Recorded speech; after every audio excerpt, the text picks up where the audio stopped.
આંતલિયા ગ્રામ પંચાયતની 3 સપ્ટેમ્બરના રોજ મળેલી ગ્રામ સભામાં એક યુવક પર થયેલ હુમલામાં બિલીમોરા પોલીસ સ્ટેશનને ભોગ બનનાર યુવકે અરજી આપેલા 12 દિવસ બાદ પણ કોઈ કાર્યવાહી ન થતા અંતે ડીવાયએસપીને લેખિત રજૂઆત કરવામાં આવી છે। આંતલિયા ગ્રામ પંચાયતની 3 સપ્ટેમ્બર 2025ના રોજ ગ્રામ સભા રાખવામાં આવી હતી, જેમાં ગામની આકારણી વધારવાના મુદ્દાની ચર્ચા કરવામાં આવી હતી। ત્યારે આ આકારણી શા માટે વધારવી પડી તે બાબતે ગામના યુવક મનીષકુમાર રાઠોડ દ્વારા રજૂઆત કરાઈ હતી અને ગ્રામ પંચાયત દ્વારા હાલમાં જીઆઈડીસી રોડ પર બની રહેલ 138 દુકાનોની આકારણી ફક્ત 1300 રાખવામાં આવી છે, જ્યારે ગામના સરકારી આવાસોનો વેરો 900 છે,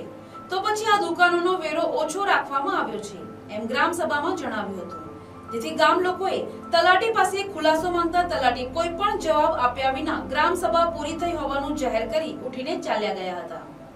જે બાદ મનીષ રાઠોડ ગ્રામ સભામાં આવેલ તેમના સંબંધીને મળવા જતા ગામના માજી સરપંચ સહિતનાએ આવીને તેમને માર માર્યો હતો અને જાનથી મારી નાખવાની ધમકીઓ પણ આપી હતી, જે અંગેની અરજી બિલીમોરા પોલીસ મથકે આપવામાં આવી હતી। જો કે 12 દિવસ વીતવા છતાં કોઈ કાર્યવાહી ન થતા અંતે મનીષ રાઠોડે આજે નવસારી ખાતે ડીવાયએસપીને લેખિત રજૂઆત કરી હતી। આવેદન બાબતમાં એવું છે કે આટલિયા ગ્રામ પંચાયતની 3/9/2025ની ગ્રામ સભા હતી, તેમાં મારા પર જાહેરમાં હુમલો કરવામાં આવ્યો।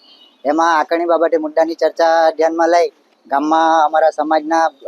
ભાઈ અને બેનને ભડકાવીને અમારી સાથે 2012થી અંગત અદાવત રાખતા છગન દલુભાઈ કોળી પટેલ, કે જેમણે અગાઉ પણ 2012-13માં મારા ફાધરને એમના પરિવારમાંથી મારવામાં આવ્યો હતો, એ બાબતે બિલીમોરા પોલીસ સ્ટેશનમાં એટ્રોસિટીની ફરિયાદ નોંધાઈ હતી। આ અગાઉ મેં એમની પત્ની માજી સરપંચ લલિતાબેન વિરુદ્ધ આટેલે ગામની ગૌચર જમીનમાં કોમર્શિયલ બિલ્ડિંગ બાંધેલું હતું અને એ જ બિલ્ડિંગ પર લેન્ડ ગ્રેબિંગની ફરિયાદ મેં કરેલી હતી, જે બાબતની સિવિલ અપીલ હાઈકોર્ટમાં ચાલતી છે, બરાબર। એ બાબતે ગામ સભામાં છગનભાઈએ આ રીતના મારા પર હુમલો કરેલો હતો, જે જાહેરમાં મારી પાસે હુમલો કર્યો। એ બાબતે મેં બિલીમોરા પોલીસ સ્ટેશનમાં 3/9/2025ના રોજ અરજી આપેલી હતી, પણ કોઈક કારણસર બિલીમોરા પોલીસ સ્ટેશન દ્વારા 12 દિવસ બાદ પણ મારી ફરિયાદ લેવામાં આવી ન હતી, પણ તેથી મેં આજે સમાજના આગેવાનો બધા સાથે ભેગા થઈ નવસારી ડીએસપી સાહેબની મુલાકાત લેવા માટે આવ્યા હતા, જ્યાં અમે એસકે રાય સાહેબ ડીવાયએસપી નવસારી નાઓને આવેદનપત્ર આપ્યું છે કે આમના વિરુદ્ધ એટ્રોસિટી, જાનથી મારી નાખવાની ધમકી, એ બદલ કડકમાં કડક કાયદેસરની કાર્યવાહી થાય, જેથી રાય સાહેબે અમને બિલીમોરા પોલીસ સ્ટેશનમાં જાણ કરી તમારા પર જેમણે અત્યાચાર કર્યો છે એમના વિરુદ્ધ કાયદેસરની કાર્યવાહી કરવા માટે બિલીમોરા પોલીસ સ્ટેશનના પીઆઈ ચાવડા સાહેબને હું જણાવી દઈશ એમ અમને બાહેધરી આપી છે। Bureau report NTC news Navsari.